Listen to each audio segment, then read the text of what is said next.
முதல்ல கடந்த 15ஆம் தேதி பெரிய தாளையில் சீமான் பட்டு வெட்ட வெளியில் பனைமரத்தில் ஏறி கல் இறக்குன்றதாக அவர் சொல்கிறார். கல் அது அதுக்கு முதல்ல வழக்கு போடணும், அவரை கைது செய்யணும்.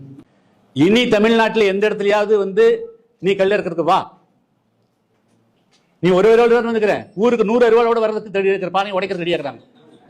நீ கல்ல இறக்கிறதுக்கு நீ பாதுகாப்பு கொடுக்கறதுக்காக நீ அருவாளை தூக்குனா, ஊருக்கு 100 அருவாள் பானை உடைச்சு விடுறது தூக்குனா என்ன ஆகும்? கோவை மண்டலத்தை பொறுத்தளவில் பொய் வழக்குகள் பதிவு செய்யறதில்லை. அந்த பொய் வழக்கு பதிவு செய்யாமல் பண்ணனுடைய விளைவு நாங்கள் கல் போராளியாக களத்தில் இருந்துட்டு இருக்கிறோம். எங்கள் கோவை மாவட்டத்திலையும் கோவை மண்டலத்திலையும் கல் குறையில்லாமல் தடை இல்லாமல் போயிட்டு இருக்கு. அதே நியாயமான முறையில் இறக்கி தூய்மையான முறையில் விற்று இந்த போராட்டத்தை 10 ஆண்டு காலமாக பண்ணிட்டு இருக்கிறோங்கிற ஒரு தகவலை இந்த வாய்ப்பு மூலம் தெரிவிச்சுக்கிறேன்.